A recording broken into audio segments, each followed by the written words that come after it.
오늘도 안정환 창업 컨설턴트와 함께합니다. 어서 오세요. 네, 안녕하세요. 예. 자, 오늘 소개해 주실 내용 먼저 알아보겠습니다. 자, 이번엔 메타버스라는 책을 소개해 드리겠습니다. 책요? 책이요. 메타버스? 예. 네. 창업 정보가 아니라 이 메타버스 책을 소개해 주시는 이유는요? 자, 제가 창업에 있어서 가장 중요한 것은 새로운 시장을 찾는 것이라고 말씀을 드렸잖아요. 네. 코로나 이후 가상의 세계가 현실의 세계를 압도할 만큼 성장하고 있기 때문에 메타버스에 대해서 소개해 드리려고 준비를 했습니다. 제가 그냥 자료를 수집해서 하는 것보다는 책으로 소개하는 게 더 좋을 것 같아서 책으로 소개해 드리겠습니다. 그러니까 책과 함께하는 창업 정보 예. 드리군요. 예. 자, 그렇다면 이 책의 제목인 메타버스 먼저 어떤 뜻인지 알아볼까요? 자, 이게 메타는 초월이라는 뜻하는 말이고요. 버스는 유니버스에서 나온 말입니다. 그래서 합쳐서 메타버스라는 표현을 쓰는 것이죠. 굳이 해석을 하자면 초월적 우주라고 할 수 있겠죠. 그런데 재미있는 사실은 유니버스라는 표현인데요. 영어에서 우주를 표현하는 말이 많습니다. 코스모스, 스페이스, 유니버스가 있죠.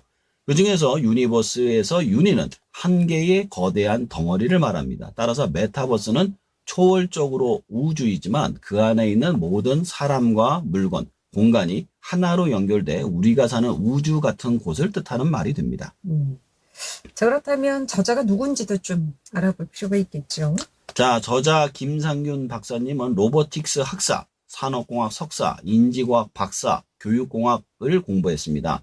학부 3학년 시절 게임 개발자로 사회에 첫 발을 내디딘 후 스타트업을 2번 창업했고 투자기관의 자문역으로 일하다가 2007년부터 강원대 산업공학과 교수로 일하고 있습니다. 재미를 활용한 동기부여 기법과 게이미피케이션을 교육, 기업 경영, 마케팅 등에 활용하는 방법을 연구하고 있습니다.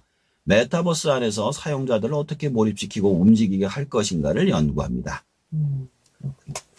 자, 그렇다면 이 책은 어떤 내용인지도 좀 들어볼까요?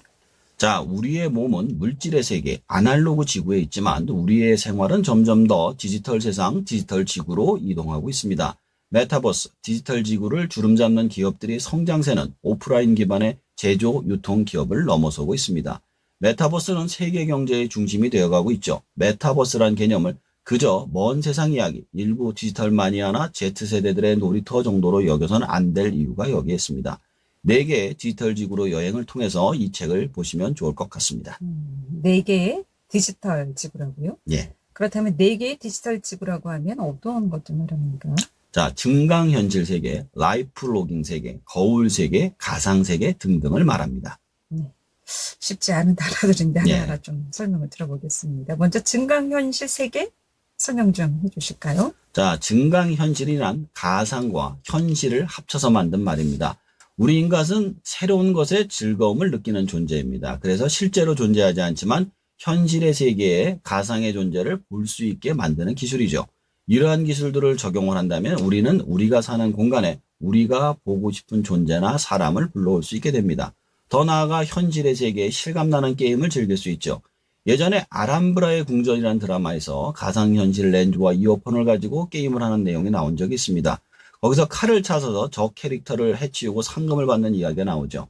그런데 이러한 증강현실을 무조건적 기술 이외에도 사람들의 아이디어로 얼마든지 활용을 해서 사람들의 주의를 끄는 방법도 나옵니다. 그렇다면 기술의 힘을 빌리지 않고 증강현실 활용한 마케팅 어떤 것들이 있을까요? 자, 싱가포르는 원래 아열대 지방으로 1년 내내 눈이 내리지 않는 곳이죠. 그런데 한 콜라 회사가 싱가포르에 눈을 뿌려서 전 세계 사람들의 관심을 집중시킨 사례가 있습니다. 방식이 이런 식입니다. 싱가포르가 눈이 많이 내린 지역인 핀란드를 연결한 TV 화면을 서로에게 보여줍니다. 이거 마치 포탈처럼 그 TV 앞에 있는 눈 상자에 눈을 넣으면 싱가포르에 설치된 TV 앞에 위쪽에 연결된 곳에서 눈이 내리게 하는 거죠. 마치 한쪽의 눈이 다른 쪽으로 전송되는 느낌이 들게 하는 것이며 마케팅의 결과가 싱가포르와 핀란드 쪽에서 대박이 났다고 합니다.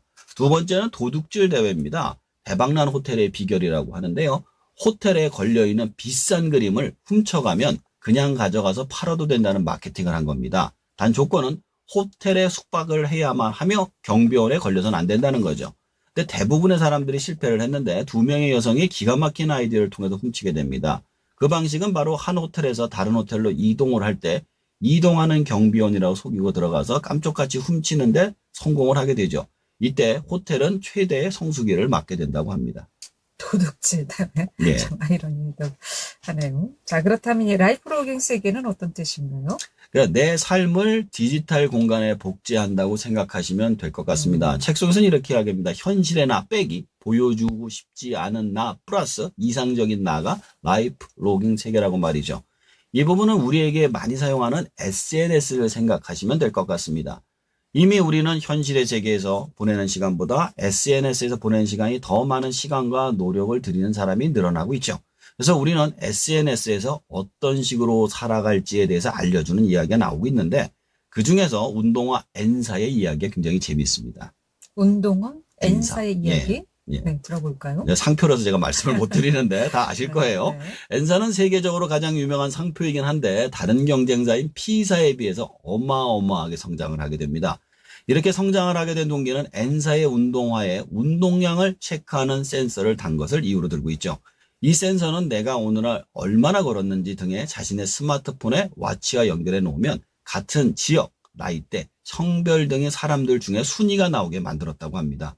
그래서 경쟁적으로 운동을 하게 만들었다고 하네요. 그리고 그 데이터를 바탕으로 새로운 운동화를 개량하고 출시하는 것이 성공의 요인을 보고 있습니다. 즉 데이터를 지배하는 자가 시장을 지배한다라는 것이죠. 재미있네요. 예. 직접 듣고 보니까. 그렇다면 거울 세계는 뭔가요? 그러니까 진짜 세상을 디지털 공간에 복제하는 것을 거울 세계라고 합니다. 이것은 현실 세계 플러스 효율성 플러스 확장성은 거울 세계라고 보시면 될 것 같습니다. 쉽게 예를 들자면 구글에서 만든 지도 같은 거죠. 네. 이렇게 거울 세계를 만드는 이유는 바로 돈이 되기 때문입니다. 자, 우리가 내비게이션을 쓸 수 있는 이유도 이렇게 가상의 지도가 현실의 지도와 같기 때문에 쓸 수 있기 때문에 수많은 배달 음식을 앱에서 시킬 수 있는 것이고요. 또 가상의 세계의 위치에 현실의 위치에 식당이 있어서 배달을 해서 먹을 수 있게 되는 겁니다. 이렇게 현실의 세계 외에도 전혀 다른 세계에서도 만들어서 활용을 하는 경우가 있습니다. 바이러스 지도를 통해서 백신을 만들 수도 있고요. 에이즈 바이러스 백신도 가상의 실험을 통해서 만들어졌다고 합니다. 요즘 뭐 많이 듣는 얘기이긴 한데 가상세계 정확히 어떤 개념인가요? 아마 메타버스에서 이게 가장 중요한 개념인 것 같은데요. 네. 책 속에선 신세계 플러스 소통 플러스 놀이는 가상세계라고 이야기합니다. 즉 현실 세계에선 존재하지 않는 세계를 만들어낸 것이라고 보시면 될 것 같습니다. 이런 가상세계는 여러 가지로 사용이 가능합니다. 우선 게임의 세계로 활용하고요. 이렇게 게임하는 사람들이 늘어나면 그 안에서 경제 시스템이 작동하게 됩니다. 미국에서는 로블록스라는 게임이 유튜버와 구글의 최대 경쟁자로 떠오르고 있습니다.